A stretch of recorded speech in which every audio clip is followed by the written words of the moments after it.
تاکہ جب میں آپ کے سامنے اپنی بات رکھوں تو آپ یہاں مجھے مطمئن کر سکیں اس بات پر کہ میرا ایجنڈا نہیں ہے، یا یہ کہ یہ میرا ایجنڈا ہے اور آپ کے مفاد کے لیے ہے.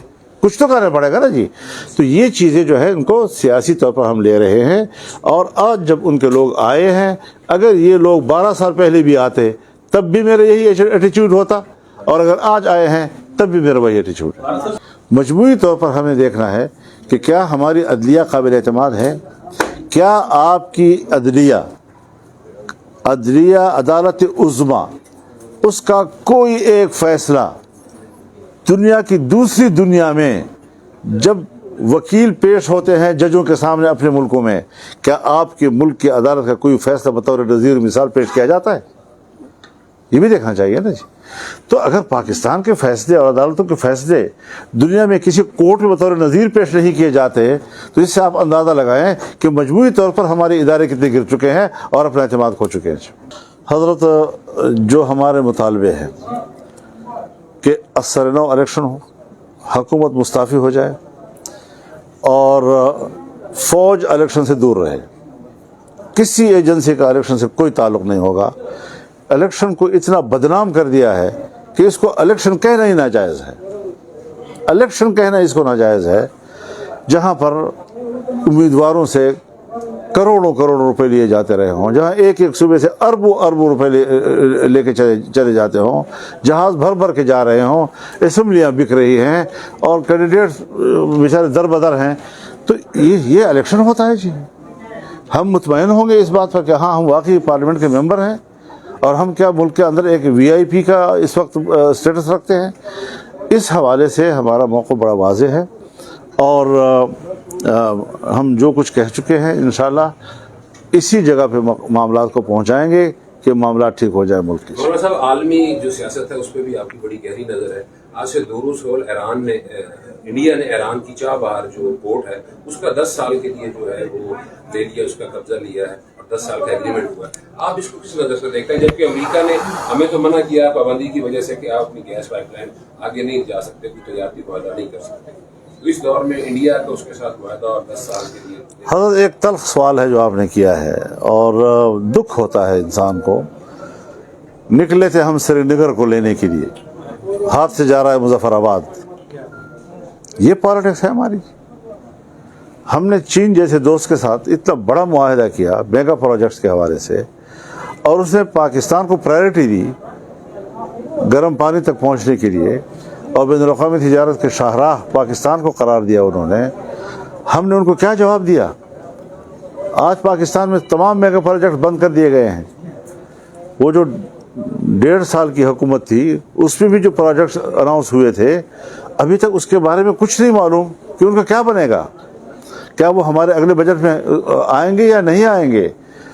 تو یہ ساری صورتحال ہے کہ آپ کا افغانستان کے ساتھ بھی جھگڑا، اور ظاہر ہے جی کہ ہمارے اوپر تو یہ لوگ زورور ہیں. ناحق پر ہوتی ہوئی بھی آپ کو کہنا پڑے گا کہ تم حق پر ہو. ناحق پر ہوتے ہوئے بھی آپ کو کہنا پڑے گا کہ تم حق پر ہو.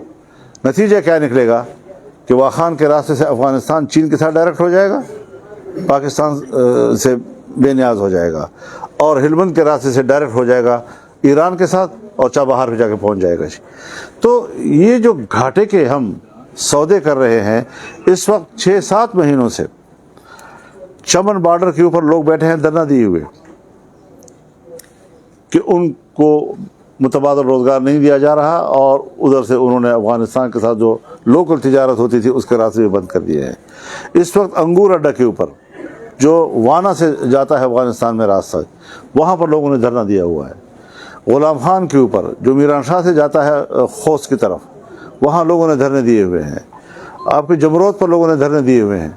تو ہم نے تو ان کو باقاعدہ بریف کیا تھا کہ پاکستان کو اتنی بڑی اپرچونٹی مل رہی ہے آنے والے مستقبل میں کہ اگر یہ سی پیک خیبر پختونخوا اور پھر بلوچستان کے روب سے لے کر گوادر تک جاتا ہے تو 9 گیٹ ویز ہیں جو پاکستان کو افغانستان کے راستے سے وسط ایشیا کا راستہ دکھاتے ہیں، اور پورے وسط ایشیا جو ہے آپ کی تجارتی آماجگاہ بن جاتی.